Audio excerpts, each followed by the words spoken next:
여러분, 우리가 성도의 생활 중에서 가장 중요한 부분을 기도라고 말씀드렸습니다. 그러면 우리가 지난주는 어떻게 기도할 것인가에 대해서 2주 동안 말씀을 나눴는데, 오늘은 우리가 기도하면서 정말 중요한 겁니다. 중보기도는 굉장히 중요하잖아요. 누군가를 위해서 기도를 해주면서 살아가는 것, 그것도 우리 성도로서의 또 의무고 또 우리가 해야 할 일 가운데 하나입니다. 그래서 우리 성도는 정말 사람을 위해서, 누군가를 위해서 기도해 주어야만 합니다. 그 중에서도 우리 특별히 살펴볼 것은 기도해 주어야 될 사람입니다. 이 사람들을 위해서는 우리가 날마다 기도할 때 꼭 함께 기도의 대상으로서 또 기도를 꼭 그 사람들을 위해서 해 주어야 한다는 거죠. 그러면 여러분, 우리는 어떠한 사람들을 위해서 기도를 해 주어야 되겠습니까? 병들고 가난한 사람들. 이 사람들이 제일 취약자고 제일 약자지 않습니까? 그래서 우리는 기도할 때 이렇게 병들고 가난한 자들을 위해서 꼭 기도를 해 주어야 됩니다. 그래서 야고보서 5장 14절로 16절에 이래 말씀합니다. 너희 중에 병든 자가 있느냐? 그는 교회의 장로들을 청할 것이요. 그들은 주의 이름으로 기름을 바르며 그들을 위하여 기도할지니라. 믿음의 기도는 병든 자를 구원하리니 주께서 그를 일으키시리라. 혹시 죄를 범하였을지라도 사하심을 받으리라. 그러므로 너희 죄를 서로 고백하며 병 낫기를 위하여 서로 기도하라. 의인의 간구는 역사하는 힘이 큼이니라. 여러분, 우리가 정말 가난하기를 원하는 사람이 있겠습니까? 모든 사람들은요, 다 부하게 살고 싶어 합니다. 그런데 모든 사람들이 다 또 부하게 살 수 있습니까? 우리가 참 중요한 것이 있더라고요. 이렇게 나이를 들어가면서 느끼는 건데, 정말 내 주위에 어떠한 사람들이 포진해 있는지를 가만히 살펴보세요. 사람은요, 사람이 사람을 끌어갑니다. 또 사람이 사람을 세워줘요. 그래서 사람 간의 관계가 너무나 중요하고요.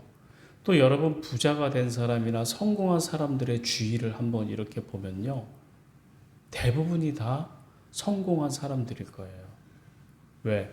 그 사람들이 그를 도와줬기 때문에 더 빠르게 성공할 수 있는 계기를 만들어 간다는 거죠. 그래서 인간의 관계라는 것은 굉장히 중요합니다. 신뢰관계도 중요하고요. 어떠한 사람을 만나느냐에 따라서 인생의 변화를 가져올 수밖에 없어요. 저 또한 마찬가지지 않습니까? 제가 목사가 될 수 있는 계기가 하나님을 만남도 있겠지만 하나님을 만날 수 있게끔 인도해 주신 분이 계셨기 때문에 제가 오늘의 지금이 있을 수가 있다는 거죠. 그래서 부한 사람들도 보면 부자가 될 수 있는 누군가를 만났기에 그러한 일들이 이루어질 수가 있습니다. 그러면 우리는 어떻게 해야 됩니까, 여러분? 여러분들이 날마다 기도할 때 좋은 사람과의 만남을 이루게 해달라고 날마다 기도하셔야 돼요. 저는 저희 자녀들을 위해서 기도할 때도 항상 그 기도를 해요. 우리 아이들이 인생을 살아가는 과정 속에서 반드시 좋은 사람들을 만나게 해달라고, 또 그들을 끌어갈 수 있는 사람을 만나게 해달라고 얘기합니다. 기도합니다. 그것은 너무나 중요하기 때문에 그래요. 그런데 여러분, 그런다고 해서 다 부자가 됐다면 얼마나 좋겠습니까? 근데 가난한 사람들은 또 어디를 가나 있거든요. 옛날에 이런 말이 있죠. 가난은 나라님도 구제를 못한다 그러잖아요. 그래도 우리는 지금 이만큼 우리나라가 살 수 있는 거 정말 하나님의 은혜입니다. 우리는 불과 50년, 60년 전만 해도 세계에서 가장 최빈국에 속하는 가난한 나라였습니다. 저기 여러분, 6.25 전쟁 때는 지금의 우리가 아프리카의 굉장히 가난한 나라라면 어디를 우리가 생각하게 됩니까? 이디오피아를 생각하잖아요.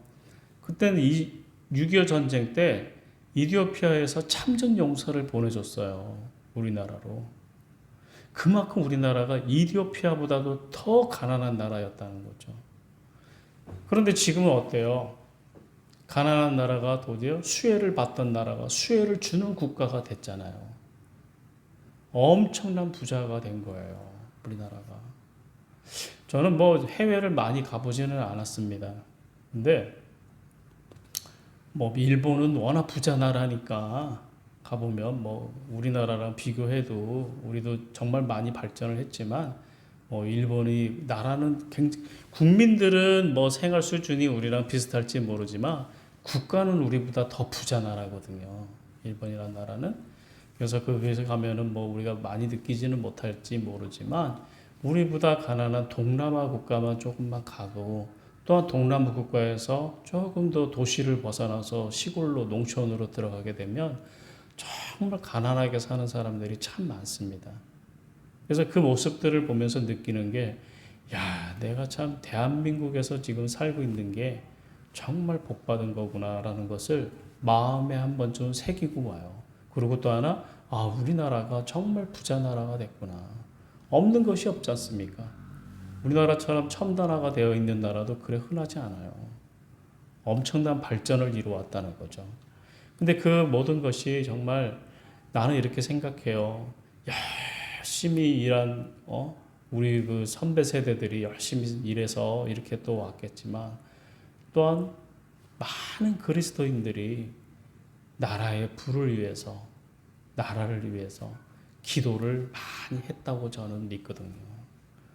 우리 또한 마찬가지지 않습니까? 우리도 누군가가 우리 교회 안에서 가난한 사람들이 있고 또한 병든 자가 있으면 그를 위해서 기도해 주어야 됩니다. 또한 병듦도 마찬가지죠. 여러분 병들고 싶은 사람이 있습니까? 없을 거예요. 누가 아프기를 원하는 사람이 누가 있어요? 다 건강하게 살다가 건강하게 생을 마감하기를 원하잖아요. 여러분 복 중에서 죽는 것도 복이라 그래요. 그래서 잘 죽는다 그러잖아요. 어느 날 그냥 자는 중에 그냥 돌아가시면 그것처럼 복된 것도 없다 그러더라고요. 저도 죽음을 놓고 기도를 하거든요. 저도 참 이렇게 죽을 때 아이들한테, 저희 자식들한테, 또한 저희 아내한테 피해를 주지 않고 죽었으면 좋겠어요.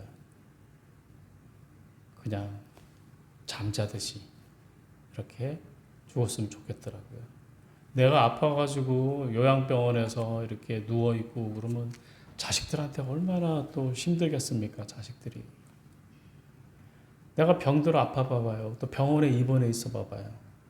저희 가정이 마비가 되는 거예요. 저희 아내도 일도 못할 것이고 아무것도 할 수 없을 것이고 저 병간호해야 될 것이고 아이들도 마음에 항상 이 불편함을 갖고 살아야 되잖아요.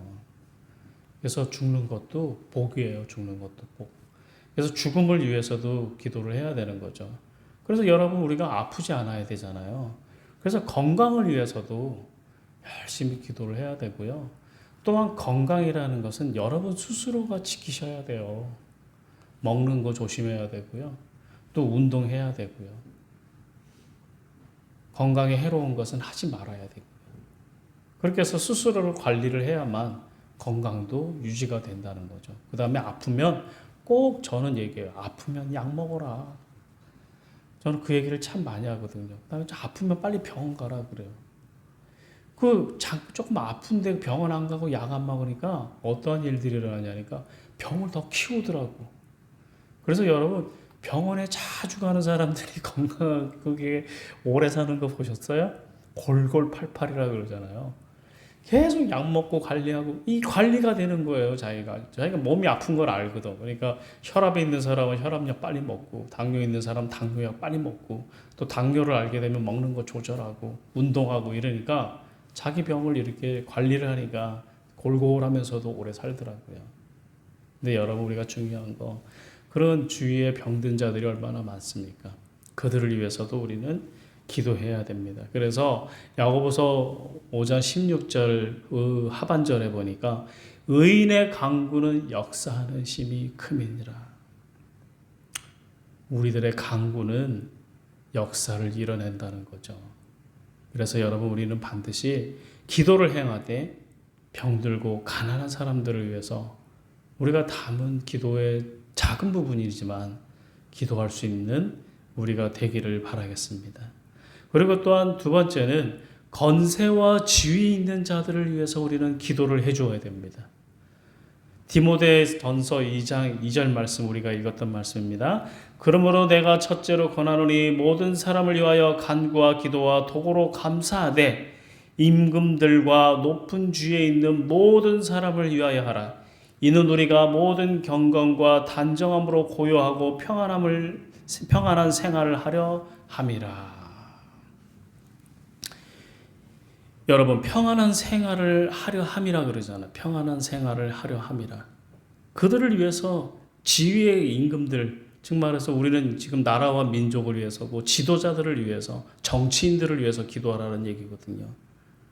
여러분 정치가 썩잖아요. 국민들은 반드시 고통받을 수밖에 없어요. 여러분 1960년대 70년대만 해도 필리핀이 우리나라보다 몇 배로 잘 사는 부자 국가였다는 거 여러분 아시죠? 서울의 장충체육관을 누가 지어줬는지 아세요? 필리핀에서 지어줬어요. 그만큼 필리핀은 우리가 원조를 받던 나라였어요. 그래서 필리핀에서 국가 정상회의가 있을 때 박 대통령이 필리핀에 갔을 때 마닐라 대통령이 박 대통령을 만나주질 않았어요. 왜 그랬겠어요? 가난한 나라, 채빈 국가에서 온 그 대통령을 무시했기 때문에 그래요. 그때 박 대통령이 호텔도 정말 대통령들 정상들이 묵는 호텔에서 박 대통령은 묵지를 못했다고 그러더라고요.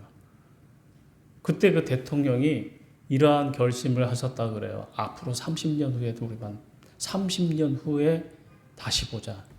그 결심을 하고 귀국했다 그러더라고요. 저도 그 책에서 봤어요. 근데 우리나라가 경제적으로 엄청나게 성장했었죠. 진짜 지금은 역전돼서 필리핀이 대한민국을 따라올 수가 없습니다. 도리어 우리가 필리핀보다 30년 앞서 있어요. 경제적으로나 모든 면에서. 그게 왜 그렇습니까? 열심히 일한 것도 있겠지만 중요한 것은 정치인들의 그들이 바르게 정치를 행하고 국가를 바르게 운영해 오면 국민들이 평안한 삶을 살아갈 수가 있어요. 우리가 지금 경제적으로 많이 어렵고 남북이 경색되어 있는 상황이 가거든요. 저는 불안한 게 자꾸 남북이 이거 대결 국면으로 간다는 게 너무나 저는 참 불안하더라고요. 이게 뭐 정치적인 의도도 있을 거라고 저는 생각하지만 남북이 자꾸 이렇게 충돌이 일어나면 그 충돌의 불씨가 정말 심각해지면 더 큰 불씨가 될 수가 있거든요. 그래서 이게 강 대 강이라는 것은 누군가는 부러질 수밖에 없어요. 하드 파워도 중요하지만 이 소프트 파워도 굉장히 중요하거든요. 여러분 우리가 옛날에 우리가 조선시대 때 이 조선이란 나라가 왜 일본의 식민 지배를 받았습니까? 정치가 부패했기 때문에 그러거든요. 왕조가 부패했기 때문에 그렇거든요. 제대로 시대를 읽지 못하고 또한 그 시대에 뒤처지는 생각을 갖고 있었기 때문에 결국은 일본의 식민지가 될 수밖에 없는 상황까지 오게 된 거죠. 그런데 그 피해는 고스란히 누구에게 돌아왔습니까? 백성들에게 그 피해를 다 고스란히 받았잖아요. 그래서 여러분 우리는 누군가를 위해서 기도하되 건세와 지위 있는 자들 그들을 위해서도요 꼭 기도해야 돼요. 그래서 우리가 주기도문에 보면 그 건세와 지위 있는 자들을 위해서 기도하라고 내용이 나와 있잖아요. 보면은 뭐라고 나와 있습니까?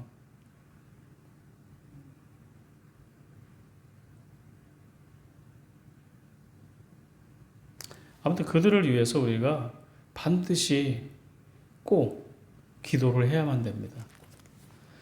그래 우리가 평안한 삶을 살아갈 수가 있다는 거죠. 마지막입니다. 또한 누구를 위해서 우리는 마지막으로 꼭 기도를 해줘야 되겠습니까? 핍박과 박해를 하는 자들을 위해서 기도해 주래요. 그래서 마가복음 5장 44절에 보면 나는 너희를 위하여 이르노니 너희 원수를 사랑하며 너희를 박해하는 자를 위해서 기도하라. 이건 참 힘든 말씀인 것 같습니다. 여러분 우리가 원수를 사랑할 수 있나요? 이게 참 힘든 주님의 말씀 가운데 내 원수를 사랑하라는 말씀이 저는 아직까지도 참 이게 받아들이기가 참 힘든 말씀 가운데 하나인 것 같아요. 나를 힘들게 하고 나에게 원한을 갖고 또 나를 해한 사람을 어떻게 사랑할 수가 있겠습니까? 정말 인간의 탈을 쓰고 짐승처럼 사랑하는 사람도 엄청나게 많더라고요. 여러분 그런 사람들을 여러분 사랑할 수가 있습니까? 누군가가 여러분들의 자녀들에게 해함을 일으킨 사람이 있다면 그 사람을 여러분 사랑하기가 쉽나요? 쉽지 않죠. 그래서 그러한 그들을 사랑하는 사람들을 가리켜서 우리는 성인이라고 말하는 걸 수도 있어요. 우리나라 기독교인 가운데 대표적인 분이 손양원 목사님이죠. 자신의 자녀 둘을 살해한 아들을 품었잖아요. 아들을 삼았고 그 양자로 삼은 아들이 또 목사가 됐죠. 어떻게 그를 품고 자식처럼 품을 수가 있습니까? 근데 그분이 내 원수를 사랑하라는 그 말씀을 지킨 거죠. 그래서 우리는 그분을 가리켜서 기독교 한국의 성인이라고 말할 수가 있는 거거든요. 그러한 삶을 우리가 쉽지 않아요. 정말 원수를 사랑하기가 쉽지 않아요. 그런데 마태복음 5장 44절에 주님께서 너희 원수를 사랑하랍니다. 그를 또한 너희를 박해하는 자, 나를 힘들게 하는 자를 위해서 기도하래요. 그들이 변화되기를 우리는 기도해야 된다는 거죠. 그들이 바뀌어지기를 기도해야 된다는 거죠. 또 로마서 12장 20절로 21절에 이래 내 원수가 줄이거든 먹이고 목마르거든 마시게 하라. 그리함으로 내가 숯불을 그 머리에 쌓아 놓으리라. 악에게 지지 말고 선으로 악을 이기라. 이 하반절이 악에게 지지 말고 선으로 악을 이기라고 합니다. 모든 것이 그들이 나를 해함이 있을지라도 내가 그를 원수를 삼았을지라도 내가 그를 대할 때는 선으로 그를 대하라는 거죠. 근데 그런 마음을 갖기 위해서는 무엇밖에 없습니까? 기도밖에 없다는 겁니다. 얼마 전에 우리 큰아이가 제가 결혼했다 그랬잖아요. 그래서 저한테 감사원금을 보내왔더라고요. 그래서 제가 그걸 얘기했어요. 기도하는 부모의 자녀는 결코 멸망하지 않고 복된 길로 나아갑니다. 라고 제가 문자를 보냈거든요. 여러분, 우리가 선을 이루는 것.